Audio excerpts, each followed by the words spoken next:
Olá, pessoal, sejam muito bem-vindos a mais um episódio do Engenhosas. Eu sou Luciana Costa e, como sempre, eu e a Bianca Cerveira recebemos mulheres extraordinárias para conversar com a gente. E hoje não vai ser diferente. Estamos recebendo a CEO da Lanxess, Eliane Siviero. Seja muito, muito bem-vinda. Muito obrigada, estou muito feliz de estar aqui e lisonjeada com o convite de vocês. E Eliane, a gente já vai começar o nosso bate-papo com a nossa pergunta habitual. Então, eu queria saber, para todo mundo que está ouvindo e assistindo a gente, quem é engenhosa dentro de você? Bom, vou começar me apresentando da seguinte forma. Eu sou Eliane, sou filha única de um casal incrível, esposa do mesmo marido por mais de 25 anos. Resiliência aqui, Resiliência.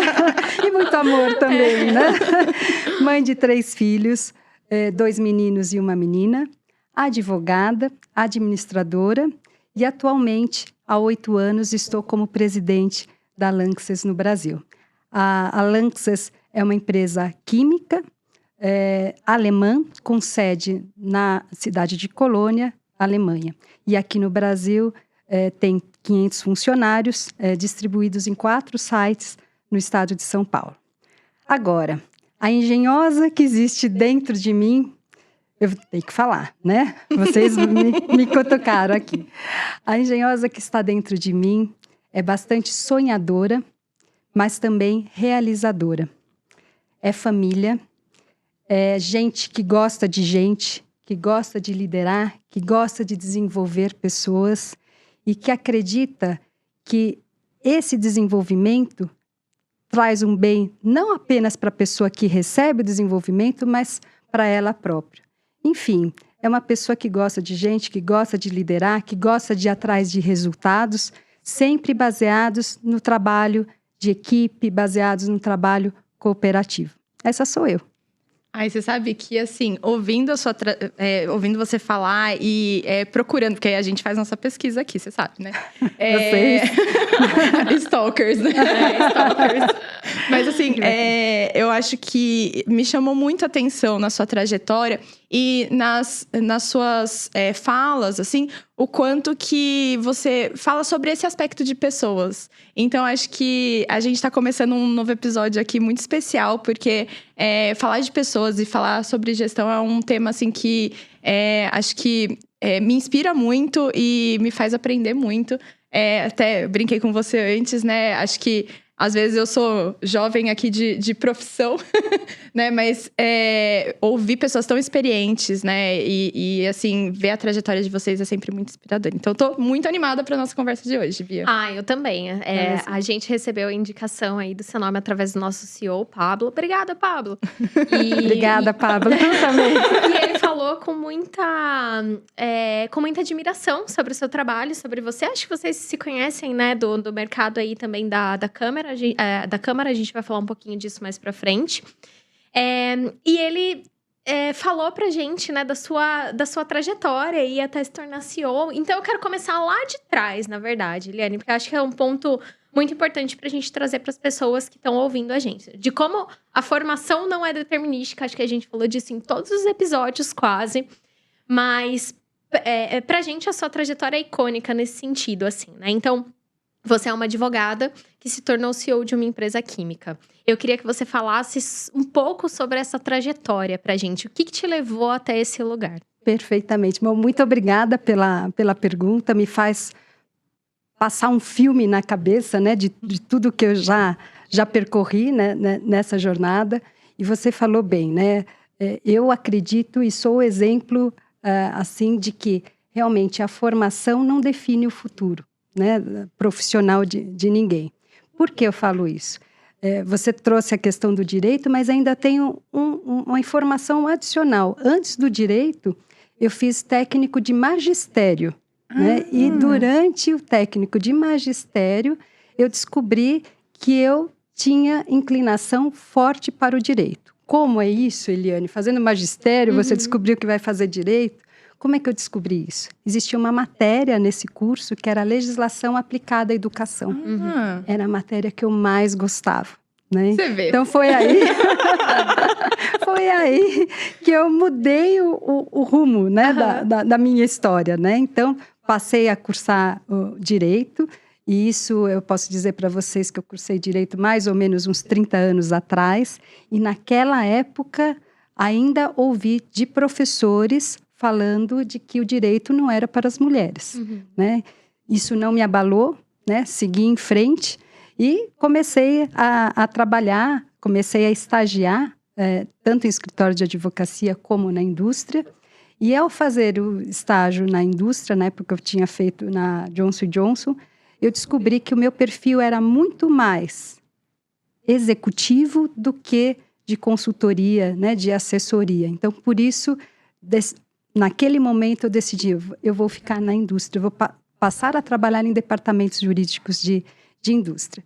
E aí fui trabalhando, tive a possibilidade de trabalhar em empresas do segmento farmacêutico, químico, agro, veterinário, e o meu último emprego antes de ingressar na Lanxess foi na Bayer. Na Bayer eu era advogada da área de societário, da área de contratos e também da área de M&A, que é a área que trata de compra e venda de empresas. E trabalhando nessa área na Bayer, eu recebi a grata missão de constituir a Lanxess. Então, eu brinco com todo mundo, né, que eu sou muito feliz, né, de ter participado da criação da Lanxess, né, do nascimento da Lanxess no Brasil. Obviamente, não fui só eu, né, vários colegas também trabalharam em conjunto, mas eu tenho essa alegria de falar para os nossos funcionários que eu estava há 20 anos atrás, aliás, a Lanxess fez 20 anos este ano, agora em julho. 20 anos de Brasil. 20 anos de Brasil. Sim. E 20 anos no mundo também. A Lanxess, ela começou como a área química da Bayer, depois ela se separou integralmente, e desde 2004 para cá, cresceu muito, né, com a aquisição de novos segmentos, enfim, estamos numa fase assim bem maior do que éramos no início, lá em 2004. Então, por isso, a celebração dos 20 anos. E acabei de constituir a empresa, recebi um convite do presidente, que seria o presidente da Lanxess, né, para que eu migrasse para a Lanxess e constituísse o departamento jurídico e fizesse tudo funcionar, né, de forma adequada, de acordo com a lei. Então, fui muito feliz. Naquela ocasião, tinha 31 anos, não tinha filhos, estava casada, e muito feliz por ter a primeira oportunidade de liderar, né, de liderar uma equipe, de liderar um departamento. Então, foi projeto, fantástico. Né? E um projeto, exatamente. Então, foi muito bacana. O tempo foi passando, eu fui aprendendo a liderar pessoas, e a gente descobre que a gente aprende a liderar pessoas, mas um aspecto muito importante na liderança é se importar, né? Então, eu recebi uma equipe, eu me importava, eu falei, puxa, essas pessoas estão recebendo a sua primeira gestora, em muitos casos, né? Então, como é que eu vou me importar? Como é que eu vou liderar? O que eu tenho que fazer? Então, eu sempre me questionei e sempre busquei melhorar a minha forma de liderar. Enfim, o tempo foi passando, 12 anos após, né, esse período todo, eu recebi o convite, né, para participar do processo seletivo de presidente da empresa. Então, naquela ocasião, me questionei muito, né, puxa, mas por quê, né? E aí, parei para pensar o porquê. No primeiro momento eu falava, puxa, realmente, eu já vinha liderando vários projetos fora da minha área, né? Assim como vocês aqui também. Olha só, de repente o futuro, né, está aí, Pablo. Né? Pablo fica de brincadeira. Mas brincadeira, gente, à parte. O que acontece? No primeiro momento, quando recebi o convite, me questionei bastante, né? Puxa, porque eu... Será que eu tenho todas as competências? Será que eu tenho toda a capacidade? Como que eu vou lidar com essa situação? Recebendo, né, um convite, hein? Recebendo um convite, né, para participar do processo seletivo, né? E assim, a forma, depois eu conto para vocês como foi esse convite mais para frente, mas foi muito importante, assim, a participação e o apoio também que eu recebi da minha liderança, tanto local quanto a liderança da Alemanha, para que eu participasse desse processo seletivo. Então, foi dessa forma que eu assumi a presidência da Lanxess há 8 anos atrás. Participei do processo seletivo. Vocês têm curiosidade de saber como é o processo seletivo? É claro! Todo mundo tá escutando a gente, tem essa curiosidade, Porque né? acho que é muito interessante que você conta, né? Do fato de você estar dentro de uma empresa que você viu nascer, né? Acho que deve ser muito... acho que traz um quentinho no coração, né? De ver a empresa crescer e se constituir e tudo mais. E eu acho muito interessante esse ponto que você traz da sua carreira, de você ficar vários anos ali frente a um time antes de ir para esse processo. Então, assim, eu tenho mega curiosidade de saber aqui como que foi o processo seletivo, porque a gente não vê todo dia, né? Eu também. Vamos lá para a história, que depois eu tenho vários comentários sobre isso. Tá certo. Fique à vontade. Bom, o que aconteceu, né? Vou contar rapidamente como foi também o convite, né? Enfim, eu estava no departamento jurídico na minha sala, tocou o telefone, meu chefe falou, olha, eu preciso que você venha até a minha sala, preciso falar com você somente 15 minutos, porque eu vou pegar um voo para a Alemanha. Então, como boa advogada, já peguei o papel, né, a caneta, falei, bom, lá vem projeto novo, grande, né, enfim. Urgência. Exatamente. Quando eu cheguei lá, ele falou, olha, eu preciso te comunicar que nós vamos fazer uma reestruturação aqui na organização. Nessa reestruturação, alguns cargos serão transferidos para o Rio de Janeiro, outros nós vamos verificar como é que vai, o que vai acontecer. Nós vamos deixar de atuar em alguns segmentos, vamos passar a atuar em outros, né? Eu vou me aposentar e eu indiquei você para ficar no meu lugar, né? Aquele momento foi assim, né? Passada, eu falei, puxa, né? Eu anotando, né? Cada um dos cantos. Eu já vou embora, tô pegando meu voo, fui. E eu fiquei na sala naquele momento, assim, né? Eu falei, puxa vida, né? Não estou acreditando no que está acontecendo, né? Então, saí aquele momento, respirei, olhei para o escritório, vi todo mundo trabalhando, né? Eu falei, as pessoas não têm noção do que está acontecendo, né? E no primeiro momento me questionei, né? Eu falei, puxa, né? O que está acontecendo? Enfim, será que eu vou ter a competência para participar desse processo seletivo? Ele está me dizendo que me indicaria, né? Para a Alemanha. Enfim, no dia seguinte, eu recebi a ligação do meu chefe alemão, dizendo, olha, acabamos de receber o seu chefe brasileiro aqui, informando da decisão dele se aposentar, informando que você é indicada dele, e nós achamos que é uma excelente ideia, né? Eu falei, chefe, você tem certeza? Ele falou, sim. Qual é a sua dúvida?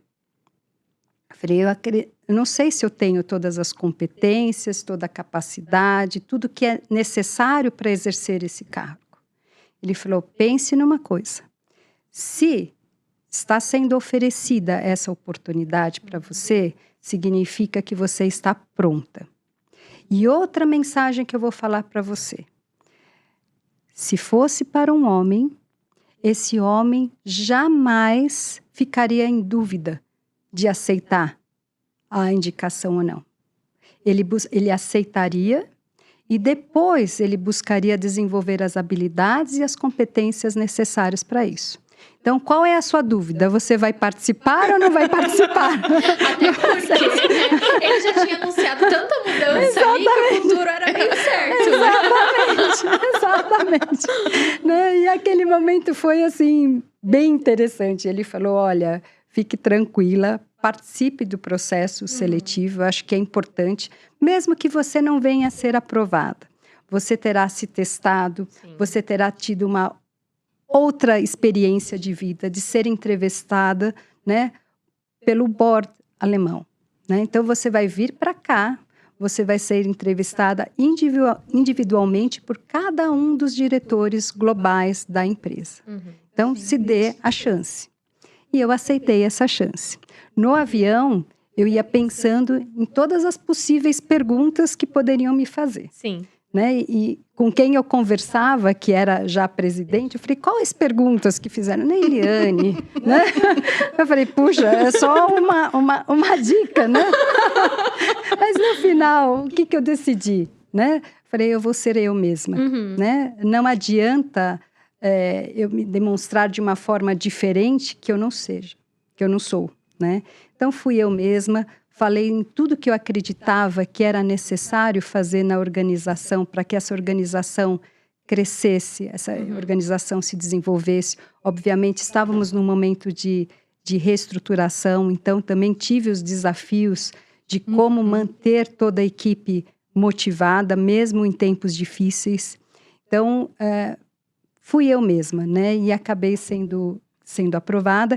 E tinha a preocupação depois, como a organização, quando recebesse a informação de que eu, né, que estava vindo do departamento jurídico, estaria me tornando presidente, qual que seria a reação das pessoas? E assim, fui muito surpreendida assim, pelo apoio, né, de toda a equipe, foi assim, sensacional. E assim, de lá para cá, nós conseguimos, inclusive, premiações de melhor empresa para se trabalhar do setor químico em 2019, também a empresa mais incrível, né, na premiação UOL também para se trabalhar. E o que é esse incrível? O que é a melhor empresa, né? O que significa isso para nós, né? Significa a materialização, né, da nossa cultura de performance, que é baseada em valores muito fortes. Respeito, confiança, profissionalismo, integridade e senso de propriedade. Então, eu busquei implementar isso, pegar as palavras que estavam nas paredes, que estavam nos e-mails, que eu sempre falo para todo mundo, palavras, né, numa parede ou num anúncio, não significam nada se não são materializadas, né? Então, o time começou a trabalhar, já trabalhava, né, de forma cooperativa, mas me apoiou muito e eu também passei a apoiar esse time, né? Que é competente, que é engajado, que é motivado, né? Então, sou muito feliz, assim, com a nossa turma da Lanxess aqui no Brasil. Nossa, que história, né? Que incrível! E assim, voltando na questão do processo seletivo, então, aconteceram entrevistas com o board, foi esse o processo? Ou teve mais algum outro? Foram entrevistas com o board, individualmente. Tinham outros colegas também participando, que eu não sabia. Sim. Né? Assim, não só do Brasil também. E as entrevistas individuais, buscando entender um pouco a mais de mim. Tinha apenas um board member que me conhecia, mas os demais não, e o presidente global também não me conhecia. Então, depois a gente faz a lista das perguntas que foram feitas. Exatamente. Que aparentemente tem essa coisa aí da confidencialidade das perguntas, que nenhum outro presidente te respondeu. Ninguém quis te contar. Exatamente. Mas acho que foi até no sentido, seja você mesma. Exato, era essa a mensagem. Pra não te fazer ter esse viés, né? De às vezes tentar fazer ou tentar passar uma imagem daquilo que não era seu, né? Exatamente. Se preparar demais, né? Exatamente. Passar do nível. E eu acho que o lado humano pesou bastante. No Sim. sentido de mostrar, olha, nós precisamos unir o nosso time, nós precisamos fazer com que esse time trabalhe de fato como um time para conseguir cada vez mais melhores resultados, né? Então, acho que esse aspecto é muito importante. É muito importante. Porque afinal de contas, né, é feito por pessoas. Não tem jeito. Exatamente. E, assim, eu acho que essa questão da carreira não ser determinística tá mais do que clara aqui, né? Se você ainda não se convenceu, gente, vamos dar uma repensada aí. Exatamente. Mas aí você trouxe um ponto que eu acho que foi o grande segredo, talvez, né? Que durante esses 12 foram 12 anos até você se tornar CEO. Desses 12 anos, então, você ficou à frente do departamento jurídico, mas envolvida em vários projetos que não estavam ali dentro do departamento jurídico, óbvio. Você te vem à mente algum projeto ou, sei lá, habilidades que você mostrou que talvez foram os pontos observados por essas pessoas que te fizeram ser convidada para essa posição? Perfeitamente. Bom, eu era aquela pessoa que recebia um projeto no jurídico, eu batia na porta da diretoria, temos um novo projeto. Vamos comprar uma nova empresa, ou vamos vender, ou vamos fazer uma parceria. E esse projeto, obviamente, começa pelo jurídico, eu posso redigir um documento, mas para que ele se materialize, eu preciso o envolvimento de toda a empresa. Eu preciso o envolvimento do pessoal de contabilidade, de IT, de finanças, de compras, da área de negócio. Então, diretoria, por favor, você pode convocar uma reunião para que eu possa expor a necessidade de todos participarem desse projeto? E com o tempo, normalmente, essa reunião era convocada e eu acabava sendo indicada como coordenadora do projeto, que a gente chama hoje, principalmente na engenharia, de PMO, né? Então, eu era PMO do projeto, envolvia todas as áreas, via com eles todas as tarefas que seriam necessárias, fazia o follow-up e sempre de uma forma e eu recebia essa cooperação de todo mundo. E eu acredito que eu recebia essa cooperação porque eu sempre falo que para um projeto não tem a pessoa mais importante, todos são importantes, todas as áreas. Funciona como uma engrenagem, né? Se alguém falhar, né, o projeto não dá certo. Então, acho que sempre mostrando a importância do trabalho de cada um, a importância da cooperação, acabou sempre dando certo, né? Então, os projetos eram esses. E aí, com o tempo, também com o conhecimento dos engenheiros, o pessoal de IT, que é bem focado em projetos, a gente acabou sempre se modernizando, usando inclusive softwares, né? Project, eu aprendi, né? Que tem o Project, né? De ver as interdependências de cada entrega, área. Né? E acabou sendo cada vez mais dinâmico. Então, eu já tinha uma cooperação e uma liderança fora da área de jurídico, né? Eu acredito que isso cooperou também para que essa indicação fosse feita. E me chama muito a atenção, né, da necessidade, para que você conseguisse fazer isso, a necessidade de você conseguir ter habilidades que... Porque quando a gente fala, por exemplo, de uma CEO, de uma indústria química, que não é química, não é engenheira, não é... Enfim, né, tem uma formação de direito. Às vezes, muita gente... Eu acho que um pouco do passado, pode pensar assim, nossa, que estranho, né? Ou não é esperado isso e tal. E eu acho que existem habilidades que não são só as habilidades técnicas, né? Que fazem com que a gente consiga desenvolver e desempenhar algumas funções. E eu acho que essa história que você acabou de contar, assim, é o reflexo disso. Da importância, justamente, das habilidades que a gente chama de soft skills aqui, né? Mas essa habilidade de comunicação e de trazer as pessoas para perto para trabalhar junto com você e cooperarem com você, né? Exatamente. E o que eu sempre falo para todo mundo, olha, todos são importantes e se existe a possibilidade de um prazo não ser cumprido, é importante que a gente saiba o quanto antes, porque vamos trabalhar em conjunto para que esse prazo, depois lá na frente, seja compensado, né? E agora é interessante também, a gente falando de projetos, assim que eu sentei na minha cadeira atual, eu parei para pensar, falei, puxa, agora eu não posso mais coordenar todos os projetos. E também não posso passar a coordenação de todos os projetos para o meu colega da área financeira, que trabalhamos bem de perto, né? Falei, o que eu vou fazer?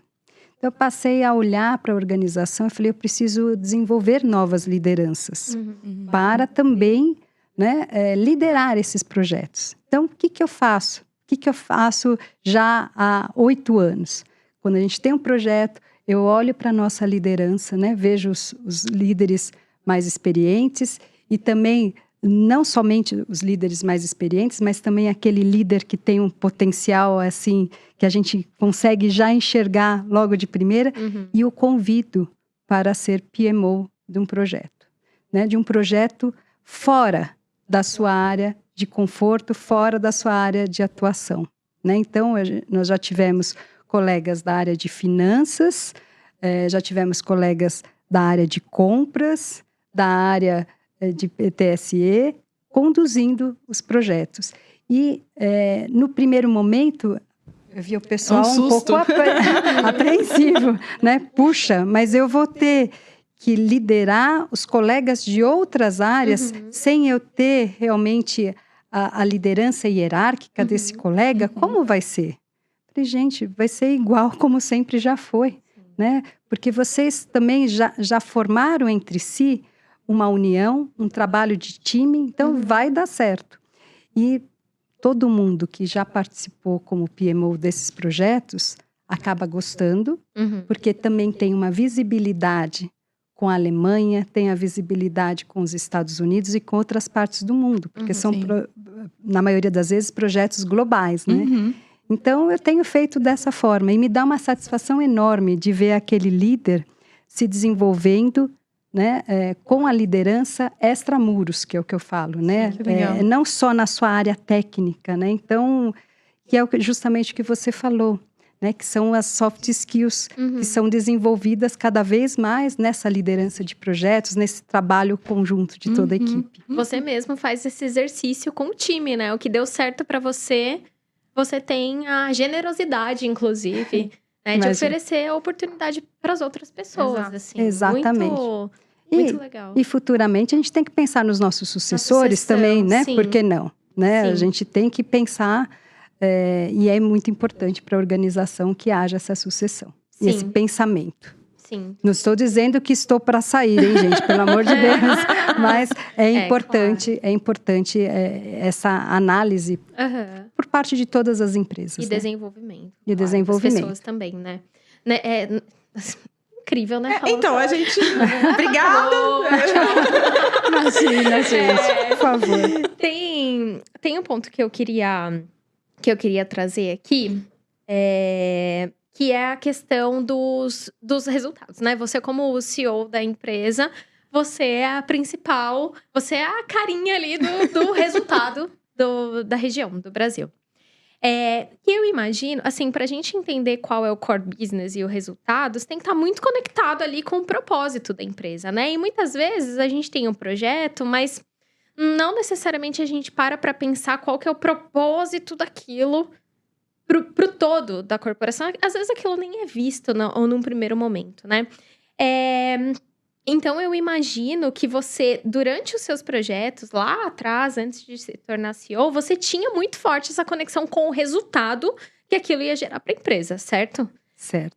E hoje também imagino que é um exercício que você faz com o seu time, né? Como que era esse processo, sei lá, de ligar o seu projeto ao resultado e depois entregar a partir de uma visão jurídica, num primeiro momento, o resultado que tá ligado ao core business da empresa, entendeu o que eu quero dizer? Assim, entendi. Sabe? Vamos ver se eu peguei.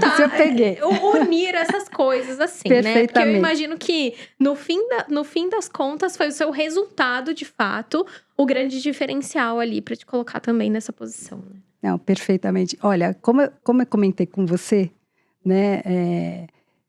Uma das minhas, não vou dizer promessas, mas uma das minhas falas com a diretoria global é que o meu objetivo era fazer, né, a Lanxess como um todo, mas na minha área aqui, Brasil, crescer e se desenvolver. Então, assim, vários projetos que nós trouxemos, tivemos projetos globais e também tivemos projetos locais, né? Então, um projeto que me deu enorme satisfação foi a construção de uma nova planta aqui no Brasil. Nós concorremos, assim dizer, com a Lanxess China. Eles estavam para determinar onde seria construída essa nova planta, que é a planta de uretanos que nós temos. Então, a grande questão, eu cheguei para o time e falei, pessoal, nós temos condições de ganhar esse projeto. Eu tenho a firme convicção que nós temos. Só que é o seguinte, precisamos todos nos unir. Preciso a área de techs, analisando os impostos, a área de finanças, vendo como que a área de compras, os engenheiros. Sim. E a gente tem que prometer, obviamente, que esse projeto virá para cá e num prazo que a gente consiga. Eu entendo que em 1 ano a gente consegue colocar essa fábrica para cima. Pessoal, 1 ano, ele... Eu falei, sim, 1 ano. Por quê? Nós temos toda a expertise, nós temos os nossos engenheiros que sabem como conseguir as licenças necessárias. Nós vamos fazer a construção com parceiros que nós confiamos, né? E nós vamos fazer conta aqui, todo mundo junto. Nós não precisamos trazer problemas, o que nós precisamos trazer são as soluções. Então, vamos. Foi item a item analisado. A China está com esse imposto, o Brasil está com esse. A China tem essas condições, o Brasil tem esse. E foi item a item, né? E assim, foi quase 1 ano, né, de análise, e nós conseguimos construir essa fábrica em 1 ano. Né? A fábrica está bombando, né? O pessoal de Uretano está super feliz, né? Já implementamos mais turnos também de operação. Então, foi uma decisão certa, foi uma decisão responsável. Né? O que eu sempre falei para todo mundo, nós não vamos atrair investimento de forma irresponsável. Nós vamos atrair investimentos quando nós temos um business case bem elaborado e fundamentado. E foi o caso. Então, esse foi um resultado muito positivo que nós trouxemos para a nossa organização local. Outro resultado positivo de um projeto, nós fizemos a aquisição em 2020 de uma empresa familiar brasileira chamada IPEL. Essa empresa é especializada em produção de biocidas de uma forma bem singela para vocês entenderem. É tudo que mata a vida, que não faz bem para o ser humano e para os animais. Né? Então, são produtos que vão em desinfetantes, são produtos que vão em tudo para desinfetar. Então, no caso da Covid, nós tínhamos um produto que matava o vírus da Covid em superfícies hospitalares em 1 ou 2 segundos. Né? Então, Nossa, que legal. Isso fornecido e produzido também aqui no Brasil. Então, nós conseguimos comprar essa empresa. Essa empresa que está conosco já desde 2020, nós fizemos a integração, inclusive, durante a pandemia. Nossa, gente, que desafio. É sensacional. Pessoal, vende para todo mundo, vende aqui para o nosso mercado. E nós temos cientistas lá. Nós temos gente muito especializada, com PhD, são cientistas, aquilo que a gente vê nos filmes, né? Da indústria química, realmente. Então, dá uma enorme satisfação e aumentou também a nossa participação no resultado global da empresa. Então, os projetos esses foram os grandes projetos que nós tivemos, fora outros também que previam aquisições, mas que eram aquisições globais com reflexos no Brasil. Não. Ele falou aqui assim, como se fosse... não, a gente tem alguns projetos. Com essa simpatia. O que você quer que eu faça em 1 ano? Pode levar. A gente teve alguns projetos. Aí, assim, coisa simples, menina. 1 ano aqui a gente... Mas nós construímos, inauguramos. Foi, assim, um momento muito bacana, né? Incrível. A gente tinha até preparado uma pergunta... para falar um pouco mais sobre esses projetos. Acho que a gente mudou e já trouxe o que a gente gostaria. E eu queria, Lu, se você não tiver nada para comentar nesse momento, eu queria migrar um pouco para a questão da vida pessoal ali. Sim, eu tô aqui olhando para essa pergunta e pensando, pelo amor de Deus, vamos para ela, porque também é um ponto que eu tenho muita curiosidade, assim, de saber. Sim. Faça as honras. A gente conversou com muitas mulheres nessa temporada também, Eliane, que a gente vê uma paixão pelo trabalho, sabe? A gente vê mulheres que gostam de trabalhar. Eu trabalho, estou nessa posição porque eu gosto. Eu acho que é um aspecto bacana também para passar para a família, né? E aí, a gente, pesquisando também sobre você, viu que quando você foi perguntada sobre... quando você se viu no momento de... priorizar a vida pessoal ou a vida profissional, você escolheu os dois. E eu também não quero cair no lugar comum aqui de perguntar, porque é como que você conseguiu equilibrar tudo isso, né? Porque equilibramos Faz vários parte, aspectos, né, da nossa vida pessoal e profissional. Vários pratinhos. Exato, todos os dias ali. Mas eu queria saber, por que você acha que esse questionamento chega em algum momento na vida de uma mulher, que alcança uma posição como a sua, por exemplo, né? E se você puder falar da sua família também? Perfeitamente. Bom, Bianca, eu acho que existe um motivo histórico em tudo isso. Eu parei para pensar aqui, e se a gente retroagir aí muitos anos, vamos passar para o século passado, né? O que tinha no século passado? Antes das guerras mundiais, era um padrão da sociedade que o homem era para prover, né, todos os recursos necessários para a casa e para a família, e a mulher era para cuidar da família e do lar. Vieram as guerras, as mulheres precisaram ir para o mercado de trabalho, perceberam que eram capazes e competentes, assim como os homens, só que a guerra acabou, as guerras acabaram, os homens voltaram, e aquele pensamento da sociedade voltou, né? Então, os homens voltaram para o mercado de trabalho e as mulheres retornaram para os seus lares, né? Mas não foram todas as mulheres, né?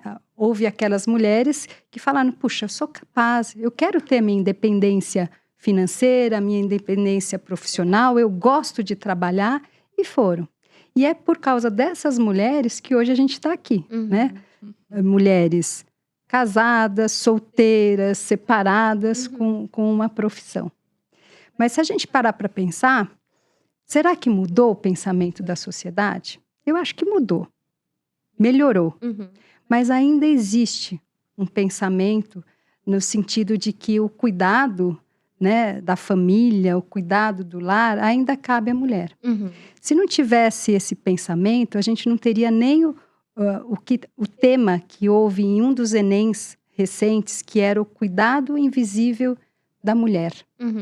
E o que é esse cuidado invisível? Ainda a sociedade cobra muito mais da mulher e entende que, no caso de cuidar, eu não estou dizendo só de filhos, né? Estou falando também de cuidar dos pais que são idosos, dos filhos, de alguém que está doente. Né? Normalmente, quando você tem uma família e alguém fica doente, né? E se tem filhos e filhas, né? Normalmente a família entende que cabe à filha cuidar do idoso. Né? E que o homem mesmo que precisa inconscientemente, né? Que o homem, que a menina que precisa cuidar, às vezes não é nem alguma coisa, nossa, porque eu acho que é essa posição, né? Exatamente. Então, o que eu penso, né? Eu acho que a mulher que tem sobre si todo o cuidado da família, todo o cuidado do lar e ainda trabalha, ela realmente tem uma sobrecarga muito grande. Sim. O que ela precisa fazer? Ela precisa ter uma rede de apoio se ela for trabalhar. Essa rede de apoio pode ser familiares, pode ser escola, se for para filhos, ou um cuidador, né? Então, o próprio parceiro, né? Isso é muito importante, né? Então, eu vejo que essa pergunta ainda vem por conta disso, né? E que, na verdade, a gente precisaria mudar é o pensamento da nossa sociedade como um todo, mas não é fácil, é um processo. Muita gente já melhorou. Eu conheço muitos homens que compartilham as suas atividades em casa, né, do lar e dos seus filhos, né? Conheço também muitos que se dedicam também, falam, não, olha, eu quero uma licença paternidade maior, eu quero tirar férias, porque eu tenho esse desejo de cuidar e eu vou considerar tão importante a minha profissão quanto a profissão da minha parceira, né? Então, eu acho que isso é importante, que haja esse compartilhamento. Eu acho que é por isso que o pessoal ainda pergunta. E eu escolhi os dois, porque eu falei para vocês, né? Eu estou casada há mais de 25 anos, que fiz o ano passado, esse ano já vai ser 26, logo, logo está chegando. Sempre conversei muito com o meu marido, ainda na época de namoro. Olha, nós estudamos juntos, nos formamos juntos, então, olha, vamos juntos, né? Você entende que a minha profissão, a minha carreira é tão importante quanto a sua? Entendo. Então, vamos nos apoiar. Sim. Né? Então, passamos a compartilhar desde o primeiro dia de casamento, não só as questões do lar, Sim. e depois, quando vieram os filhos, né? Todo cuidado, leva na escola, busca da escola, leva no médico, vê a lição de casa, né? Verifica o que precisa fazer para ir melhor em matemática ou em português. E assim por diante. E assim por diante, né? Então, acho que precisa ter. E eu sempre falo, nós temos que ter na nossa mente que a vida é única. Não dá para falarmos, olha, primeiro serei feliz e terei sucesso na vida profissional. Aí, depois que eu tiver sucesso, e o que é o sucesso, né? Também é muito relativo, né? Depois do sucesso da vida profissional, é que eu vou pensar na minha vida pessoal. E a minha vida pessoal, eu não estou dizendo que necessariamente passa pela necessidade de ter filhos. A mulher, ela tem a opção de escolher. Eu quero ter filhos, eu não quero ter filhos. Eu quero me manter solteira, eu não quero me manter solteira. Eu quero ter amigos, eu quero viajar. Então, quando eu falo lado pessoal, é isso. Não dá para falar primeiro o profissional, depois o pessoal. Ou primeiro o pessoal e depois o profissional. Porque uma coisa está linkada à outra, né? Então, a vida é única e a gente tem que buscar ser feliz nos dois lados. Sim. Ai, gente, tem tantas coisas que eu preciso comentar. Não, porque eu acho que, assim, você traz pontos muito, muito relevantes, assim, né? Quando a gente pensa, por exemplo, sobre esse trabalho invisibilizado ali, invisível, né, das mulheres, eu acho que a gente fala também de uma carga mental, de uma expectativa que se tem, e não é só no âmbito do trabalho, aliás, do pessoal, né, de casa, mas também do trabalho. Porque eu acho que, não sei se vocês já passaram por isso, enfim, né, ou quem está nos ouvindo, assistindo também, às vezes pode achar que é só ela que passa, né, mas eu acho que é muito interessante a gente pensar que, às vezes, as mulheres dentro do ambiente, a gente passa por esse viés inconsciente de tipo, por que às vezes a mulher que vai lá e pega água para todo mundo? E não sei, tô dando um exemplo muito simples, mas eu acho que quanto mais a gente traz isso para um aspecto consciente, mais a gente consegue também entender e mudar essa mentalidade. Porque eu também acho que as coisas mudaram. Eu acho que, felizmente, a gente tem discutido mais sobre isso. E que bom que a gente tem um espaço para te perguntar, né? O que você pensa. Poxa, acho que você é uma pessoa que está num ponto, assim, num espaço que inspira pessoas, que tem essa possibilidade de falar para muita gente, né? Exato. Então, eu acho que tudo isso nossa, assim, para mim é muito reconfortante também ouvir isso de uma pessoa que ocupa um cargo de liderança tão bacana. E você tocou num ponto muito importante. É importante a gente falar sobre o assunto, né? Para que esse pensamento entre na cabeça de outras pessoas, né? E entendam, né? Puxa, a sociedade mudou. Precisamos ver de uma forma diferente, né? Então, é super importante essa questão. E sabe que enquanto você estava falando, eu estava me lembrando que uma vez meu marido foi levar o meu filho ao médico, porque eu estava numa reunião que eu não podia sair. E quando ele chegou ao médico, perguntaram, cadê a mãe? Né? Qual o problema, né? Então, para ver como existe o viés inconsciente de que o cuidado cabe à mãe.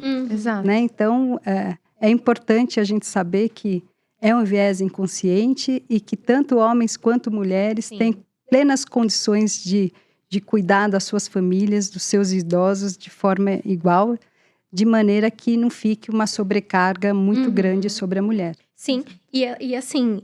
Não necessariamente, né, quando a gente fala da pergunta, é a vida pessoal ou a vida profissional? Então, não é uma pergunta que alguém vai chegar pra você e fazer uma pergunta. Às vezes é uma pergunta que tá na nossa cabeça mesmo, como mulher, né? É uma pergunta que vem, sei lá, que ela tá ali, que ela foi colocada sociologicamente pelo ambiente no qual a gente tá inserido, assim. E aí é legal pensar e falar sobre isso também, né? Porque está tudo bem gostar do seu trabalho. Não quer dizer que você gosta menos de cuidar da sua família, da sua casa, do seu filho, do seu pai, da sua mãe, sabe? Exato. Como você falou, e acho que assim, é um super ensinamento que a gente recebe aqui, né? E todos que estão nos ouvindo também. Que nós temos que ser plenos como um todo. Então, você olha para um lado, deixa de olhar para o outro, né? Talvez a gente... Fica descompensado. Exato, se desequilibra ali. E até pra gente pensar, né, no sentido de que nós somos seres completos, né? Então, acho que essa coisa de... pessoalmente, eu não acho que existe a Luciana profissional e aí eu desligo uma chavinha e vou pra Luciana pessoal. Não existe isso, né? Então, eu acho que da mesma forma que as nossas motivações, as nossas paixões da vida pessoal, elas vêm também pro nosso ambiente de trabalho, né? Então, é muito importante a gente se olhar como esses seres tão complexos, né? E que... não tem que equilibrar uma coisa ou outra. Todo mundo tem as duas coisas e a gente tem que... a gente gostaria de conseguir equilibrar sempre tudo dentro desse ambiente, assim, da gente se sentir confortável, da gente se sentir motivado e gostar daquilo que a gente faz, da onde a gente tá, e, enfim, das escolhas que a gente toma aí na vida, né? E o importante é saber também que a mulher que está no mercado de trabalho é porque ela é capaz, ela é competente, né? E vai conseguir solucionar problemas de forma bem ágil, vai conseguir equilibrar o tempo, né? Então, são todas habilidades que a mulher tem muito forte, porque ela tem esses dois lados para atuar, que acaba sendo um pouco mais pesado para o lado dela, né? Mas é importante que haja um apoio para que ela não fique sobrecarregada. Mentalmente, principalmente. Com certeza. Sem dúvida. E a gente falou também em muitos episódios aqui sobre a diversidade como um todo, né? De pensamentos, de culturas, de valores. Como isso é rico para compor, por exemplo, as lideranças de projetos, né? Ou esses olhares diferentes, as composições diferentes ali. Fazem com que a gente tenha uma visão muito mais ampla, né? E aí, como você falou, trazer um projeto muito bem pautado. Porque se a gente tem só um tipo de pensamento ali, você vai mitigar só um tipo de risco. Exatamente. Mas olhar pro todo. Exatamente. Fundamental. E eu queria já ir caminhando pro final, né? Passa muito passa muito rápido. Toda vez. Todas as vezes a gente pensa, meu Deus, passa muito rápido. Mas a gente tinha também separado aqui uma questão, porque acho que é um ponto da sua atuação que é muito interessante pra gente, que é a sua atuação dentro da Câmara Brasil e Alemanha. Então, eu queria, primeiro, né, perguntar qual que é a importância de ter um lugar como a Câmara para esse tipo de discussão. Esse tipo, né? Todos os tipos de discussão são feitos através da Câmara. E como esse órgão tão bacana consegue beneficiar, né, a nossa indústria dentro desses dois países, né? Brasil e Alemanha. E aí a gente colocou, pessoal, produção aqui. Além de nos proporcionar que trabalhemos em maravilhosas empresas alemãs. Excelente ponto levantado. Tá com no certeza, roteiro, gente, juro. Excelente. A gente se diverte fazendo esse roteiro. Mas é super importante. E não é bom trabalhar nas indústrias em que trabalhamos, né? É sensacional. Sim. Empresas globais, né? Exatamente. Amplia a nossa visão. Com certeza. Deixa eu falar para vocês o que eu entendo da importância da Câmara Brasil-Alemanha. Bom, eu entendo que ela é um ecossistema onde as empresas que são associadas têm a possibilidade de trocar experiências e as melhores práticas, tanto no aspecto técnico quanto também no aspecto de gestão. Eu fui atrás para entender, quando eu entrei na Câmara, para entender qual era a origem, como que ela foi constituída, né? Então, legal. assim, para vocês terem um panorama, a Alemanha constituiu as câmaras alemãs em vários países, e aqui no caso Brasil, com o objetivo de que as empresas alemãs que quisessem ter relacionamento com o Brasil pudessem ter um foco, um local para entender sobre mercado brasileiro, sobre possíveis parceiros e também para entender como elas poderiam entrar aqui no Brasil e se fixar aqui no Brasil. Então, esse foi o primeiro objetivo, né, da formação da Câmara Brasil-Alemanha. Hoje, eu vejo que o objetivo é muito maior, muito mais abrangente. Por quê? A Câmara, ela defende e atua fortemente para aumentar o relacionamento comercial entre Brasil e Alemanha, tanto é que está apoiando a formação de um novo tratado de não tributação entre Brasil e Alemanha e também a celebração do tão famoso, né, acordo comercial entre Mercosul e União Europeia. A relevância da Câmara nesses anos é tamanha que nós, acho que no ano passado, nós tivemos a visita de vários políticos, né, de várias autoridades alemãs, inclusive o presidente e o primeiro-ministro, né, da Alemanha. E eles sempre, todas essas autoridades sempre passam na Câmara justamente para ouvir o que as empresas associadas, né, têm a falar sobre Brasil, sempre com o objetivo de fortalecer esse relacionamento. Primeiro passa na Câmara, depois vai com as nossas autoridades e políticos com o objetivo de fazer com que esses acordos efetivamente saiam. E o que é muito importante para o Brasil, né? A gente recebe toda a tecnologia, a gente recebe toda a inovação alemã. No caso aqui, grandes empresas, a Lanxess, a Siemens, né? Tem um foco na inovação, tem um foco na sustentabilidade, na competitividade. E nisso existem as trocas entre as empresas alemãs, com o objetivo do quê? De aumentar esse relacionamento entre os dois países. E um dado muito importante que eu acho bem legal de falar, não sei se vocês sabem, mas as associadas, as empresas alemãs aqui do Brasil representam 10% do PIB industrial. Então, demonstra como é importante a atuação das nossas empresas aqui no nosso país, né? Então, fantásticas, as trocas são super importantes.